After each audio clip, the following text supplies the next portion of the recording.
चलिए सभी लोगों का स्वागत है हमारे एक न्यू वीडियो में। तो आप सबको पता है कि वीकली टेस्ट जो कि हो रहा है प्रोजेक्ट रिजल्ट के थ्रू 2 दिसंबर को होने वाला है क्लास 9 का, जो कि बहुत ही महत्वपूर्ण रहने वाला है। तो उसमें कक्षा 9 का जो कि टेस्ट होगा वो साइंस का होने वाला है, जो कि विज्ञान सब्जेक्ट का होने वाला है।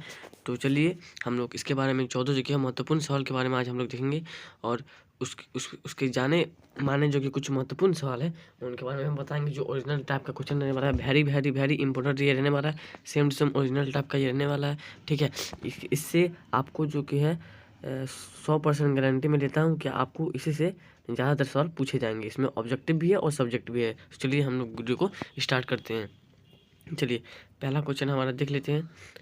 पहला क्वेश्चन हमारा क्या कह रहा है, तो यहाँ पे पहला क्वेश्चन है, स्वस्थ व्यक्ति की एक समग्र संबंधित व्यवस्था है संक्रमण तथा असंक्रमण, ठीक है, शारीरिक मानसिक तथा सामाजिक टीकाकरण इनमें से कोई नहीं। तो इसका राइट आंसर हो जाएगा शारीरिक मानसिक तथा सामाजिक। ठीक है, एकदम बहुत ही महत्वपूर्ण सवाल है। चलिए क्वेश्चन नंबर 2 की ओर चलते हैं। क्वेश्चन नंबर 2 में हमारा है, किसी का स्वास्थ्य उसके कौन कौन से अवस्थाओं पर निर्भर करता है, भौतिक, आर्थिक, भौतिक, पर्यावरण तथा आर्थिक, इनमें से कोई नहीं। तो इसका राइट आंसर हो जाएगा भौतिक, पर्यावरण तथा आर्थिक। ठीक है, चलिए थर्ड नंबर का क्वेश्चन देख लेते हैं। तीसरा नंबर का क्वेश्चन हमारे यहाँ पे क्या कह रहा है, तो यहाँ पे हो जाएगा हमारा तीसरा नंबर का, रोगों की अवधि के आधार पर इन्हें कौन कौन से 2 वर्गों में बांटा गया है, रोगाणु तथा विषाणु, रोग वाहक तथा स्वच्छता, तीव्र तथा दीर्घकालीन, और चौथा नंबर में है इनमें से कोई नहीं। तो ये इनमें से कोई नहीं को हम लोग हटा देते हैं।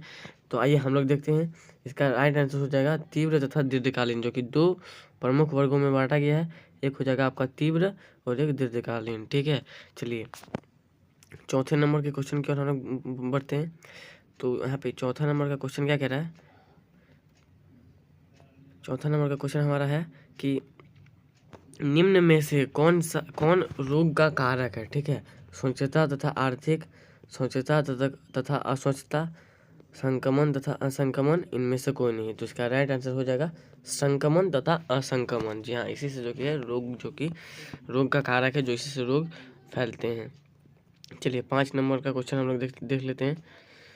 चेचक के टीके की खोज किसने की, Edward Jenner, Robert Koch, Alexander Fleming, इनमें से कोई नहीं। तो इसका राइट आंसर हो जाएगा एडवर्ड जेन्नर। ठीक है, चलिए छठा नंबर का क्वेश्चन हम लोग देख लेते हैं। छठा नंबर का क्वेश्चन हम लोग देख लेते हैं। यहाँ पे पूछ रहा है, रेविज के टीके की खोज किसने की, ट्रेजर, अलेक्जेंडर फ्लेमिंग, बैक्समैन, और इसके नीचे जो एक है वो है लुई पाश्चर। तो इसका राइट आंसर हो जाएगा हमारा लुई पाश्चर। रेविज की टीके की खोज किसने की, तो लुई पाश्चर। ये महत्वपूर्ण सवाल होने वाला है। ठीक है, आप सबको ये याद रखना है बिल्कुल। यहाँ पे आपको पूछा जाएगा कि रेविज के टीके की खोज किसने की, तो आप सभी को बिल्कुल यहाँ पे लिख देना है कि लुई पाश्चर। ठीक है, ये महत्वपूर्ण सवाल रहने वाला है। चलिए चलते हैं हम लोग अपने नेक्स्ट सवाल की ओर। तो छठा नंबर का सवाल हमारा है, प्रोटोजोआ से होने वाले एक रोग का नाम है, प्रोटोजोआ से होने वाले एक रोग का नाम है हैजा, मलेरिया, पोलियो, एड्स। तो इसका राइट आंसर हो जाएगा मलेरिया। चलिए 8वें नंबर का सवाल हम लोग देख लेते हैं। ठीक है, यहाँ पे क्या पूछ रहा है, एड्स किस विषाणु द्वारा उत्पन्न होता है, HHI, VHI, HIV, HI। तो इसका राइट आंसर हो जाएगा HIV द्वारा, जो कि HIV। ठीक है, चलिए 9 नंबर का MCQ सवाल हम लोग देख लेते हैं। सबसे पहले निम्न में से कौन सा प्रतिजैविक खोजा गया था, टेस्टोस्टेरोनियम, पेनिसिलिन, स्टोरपसीजन, और ये यहाँ पे 3 ही दिया हुआ क्या, चौथा यहाँ पे है, इनमें से कोई नहीं। तो इनमें से कोई नहीं तो नहीं होगा। चलिए तो इसका राइट आंसर हो जाएगा पेनिसिलिन। ठीक है, एकदम बिल्कुल आप सबको याद रखना है। बहुत ही महत्वपूर्ण सवाल मैं कहना जा रहा हूँ, एकदम ओरिजिनल है, ये एकदम ओरिजिनल रहने वाला है। चलिए 10 नंबर का आखिरी हम लोग महत्वपूर्ण जो कि सवाल है उसमें हम लोग देख लेते हैं, संचारणीय रोग का मुख्य कारक है। ये भी बहुत ही महत्वपूर्ण सवाल है, एकदम वेरी वेरी वेरी इंपॉर्टेंट सवाल है। ठीक है, संचारणीय रोग का मुख्य कारक है मच्छर, घरेलू मक्खी, ड्रैगन मक्खी या मकड़ी। तो ये आपका हो जाएगा घरेलू मक्खी। ठीक है, घरेलू मक्खी से जो कि संसर्गजन्य रोग उत्पन्न होता है। चलिए अब हम लोग सब्जेक्टिव की ओर बढ़ते हैं, जो कि 10 मैंने जो कि है MCQ क्वेश्चन जो कि है करा दिए हैं। और अब हम लोग बढ़ेंगे जो कि 6 जो कि ऑब्जेक्टिव रहने वाले, मतलब सब्जेक्टिव रहने वाले हैं उसकी तरफ। तो चलिए देखिए 10 नंबर का सवाल यहाँ पे क्या पूछ रहा है, ये भी बहुत ही महत्वपूर्ण सवाल है, सबको याद रखना है। पूछ रहा है अच्छे स्वास्थ्य की 2 आवश्यक स्थितियाँ बताइए। ठीक है, तो देखिए यहाँ पे आंसर में क्या दिया हुआ है। अच्छे उत्तर में अच्छे स्वास्थ्य की 2 आवश्यक स्थितियाँ हैं, पर्याप्त पोषण तथा संतुलित आहार एवं अच्छा सामाजिक परिवेश। सामाजिक परिवेश जो कि अच्छा रहेगा तो स्वास्थ्य भी अच्छा रहेगा। ठीक है, चलिए 12 नंबर का सवाल, ये भी बहुत ही महत्वपूर्ण सवाल है, इसको भी आप सभी को याद करना है। ठीक है, प्रतिरक्षीकरण क्या है। ठीक है, उत्तर यहाँ पे दिया हुआ है प्रतिरक्षीकरण को संक्रमित रोगों से शरीर की सुरक्षा के रूप में परिभाषित किया जाता है। यह उन रोगाणुओं की नकल करते हैं जो टीके द्वारा शरीर में पहुंचाए जाते हैं। ठीक है, बहुत ही महत्वपूर्ण सवाल है। चलिए 14 नंबर का हम लोग सवाल देखते हैं। 14 नंबर का सवाल क्या पूछ रहा है कि संक्रमण रोग फैलने की विभिन्न विधियां कौन कौन सी हैं। तो उत्तर यहाँ पे दिया हुआ है संक्रमण रोग फैलने की विभिन्न विधियां निम्नलिखित हैं। ठीक है, तो आइए देखते हैं। हवा द्वारा ऐसे रोगों को सूक्ष्म जीव मनुष्य के हवा में छींकने, खांसने, बात करने के द्वारा फैलता है। ये सूक्ष्म जीव हवा में मौजूद धूलकण या पानी की बूंदों द्वारा उत्पन्न अन्य लोगों तक पहुंच सकता है। उदाहरण के लिए खांसी, जुकाम, निमोनिया तथा क्षय रोग हवा द्वारा फैलता है। चलिए दूसरा यहाँ पे पॉइंट है जलवायु। जल द्वारा जब संक्रमणीय रोग से ग्रसित रोगी के अपशिष्ट पेयजल में मिल जाते हैं और यदि स्वास्थ्य व्यक्ति जाने में इस जल को पीता है तो रोगाणु को एक नया पोषी मिल जाता है। ठीक है, चलिए जिससे वह भी इस रोग से ग्रसित हो जाता है, जैसे कोलेरा। ठीक है, चलिए आखिरी यहाँ पे देख लेते हैं। यहाँ पे और एक जो कि पॉइंट है लैंगिक क्रियाओं द्वारा कुछ सूक्ष्म जीव रोग जैसे सिफिलिस अथवा का समय एक साथी से दूसरे साथी से स्थानांतरण होता है। चलिए नीचे और देख लेते हैं।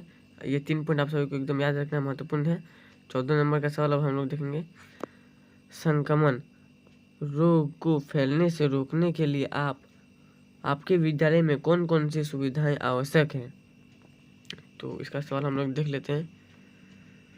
इसका आंसर यहाँ पे दिया हुआ, उत्तर यहाँ पे संक्रमण रोग को फैलने से रोकने के लिए सुविधाएं हैं। संक्रमित व्यक्ति से दूर रहना। ठीक है, पहला पॉइंट यहाँ पे हो गया। दूसरा पॉइंट यहाँ पे क्या है, रोग फैलने से रोकने के लिए खांसते या छींकते समय मुंह या नाक को ढकना। दूसरा पॉइंट हो गया। तीसरा पॉइंट यहाँ पे क्या है, स्वस्थ जल पीना। ठीक है, एकदम महत्वपूर्ण है। और चौथा और आखिरी पॉइंट यहाँ पे है रोग वाहकों के गुणक को रोकने के लिए विद्यालय के वातावरण को साफ रखना। ठीक है, चलिए नेक्स्ट हम लोग चलते हैं क्वेश्चन नंबर 15 की ओर। ठीक है, ये थोड़ा सा बड़ा है पर महत्वपूर्ण सवाल है।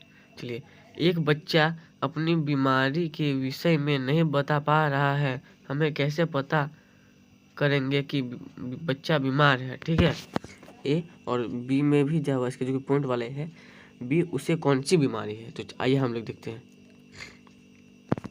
यहाँ पे ए का उत्तर दिया हुआ है। ए का उत्तर है बच्चा बीमार है, यह उसके व्यवहार में परिवर्तन जैसे कि बच्चे का लगातार रोना, भोजन का उचित मात्रा में सेवन ना करना, बार बार मनोदेश में परिवर्तन द्वारा निर्धारित किया जा सकता है। ठीक है, बी का आंसर यहाँ पे दिया हुआ है। जो वहाँ पे 2 सवाल थे तो दोनों सवाल का आंसर जो कि दिए हुए हैं, जो कि एक ही क्वेश्चन में जो कि 2 सवाल है उसका आंसर यहाँ पे दिया हुआ है। चलिए बी का आंसर देखते हैं हम लोग। बच्चे की बीमार उन लक्षणों अथवा संकेत द्वारा निर्धारित की जा सकती है। उन लक्षणों में उल्टी, बुखार, दस्त, शरीर का रंग फीका पड़ना। ठीक है, तो ये हो गया 15 नंबर का सवाल। चलिए आइए हम लोग देखते हैं 16 नंबर का अंतिम सवाल। डॉक्टर, नर्स, स्वास्थ्य कर्मचारी अन्य व्यक्तियों की अपेक्षा रोगियों के संपर्क में अधिक रहते हैं। पता करिए कि वे अपने आप को बीमार होने से कैसे बचाते हैं। तो यहाँ पे उत्तर जो कि आंसर दिया हुआ है। ठीक है, डॉक्टर, नर्स, स्वास्थ्य कर्मचारी निम्न तरीकों से अपने आप को बीमार होने से बचाते हैं। चलिए पहला यहाँ पे पॉइंट देखते हैं। पहला पॉइंट है, वे रोगी को छूते समय हाथों पर दस्ताने पहनते हैं। ये सब आपको एकदम मतलब याद करने की जरूरत ही नहीं है, आप सभी को पहले से याद है, बस एक बार देख लेना है। ठीक है, चलिए दूसरा नंबर का पॉइंट देखते हैं।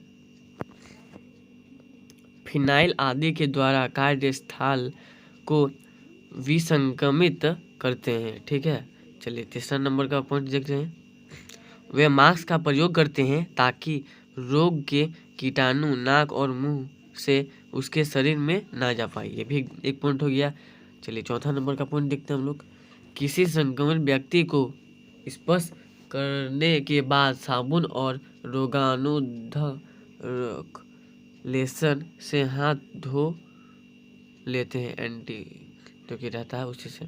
चलिए आखिरी यहाँ पे पॉइंट है, साफ कपड़े पहनते हैं तथा विसंक्रमित उपकरणों का प्रयोग करते हैं। तो यहाँ पे जो कि मैंने 16 जो कि महत्वपूर्ण सवाल जो कि आप सभी को करा दिया है, और ये मेरा बात माने कि ये 16 महत्वपूर्ण सवाल में से आपको अधिकतम जो कि है एग्जाम में जो कि है 2 तारीख को जो कि वीकली टेस्ट में पूछा जाएगा। ठीक है, अधिकतम ऐसा आएगा। बाकी तो ओरिजिनल पेपर तो मैं बाद में करा दूंगा आप सभी को, कल या परसों, मतलब कल करा दूंगा। तो आप सभी को जो कि एकदम रेडी हो जाना है। ये भी एकदम सेम ओरिजिनल टाइप का ही है, ओरिजिनल पेपर से मैंने कुछ पॉइंट यहाँ पे लिख के जो कि है ये बनाया है पीडीएफ। और इस पीडीएफ का अगर लिंक चाहिए तो डिस्क्रिप्शन में मैंने जो कि लिंक दे दिया है टेलीग्राम का, वहाँ से ले सकते हैं। नीचे मैंने डिस्क्रिप्शन में जो कि व्हाट्सअप ग्रुप कर दिया जाए, वहाँ भी ज्वाइन होकर ले सकते हैं। इंस्टाग्राम का भी लिंक है, वहाँ भी दे के जा सकते हैं। अगर आप सभी को अगर ऐसी और वीडियो देखना है ओरिजिनल पेपर के बारे में, पीडीएफ वगैरह, तो सब्सक्राइब करें हमारे यूट्यूब चैनल को। मिलते हैं नेक्स्ट वीडियो में, तब तक के लिए जय हिंद।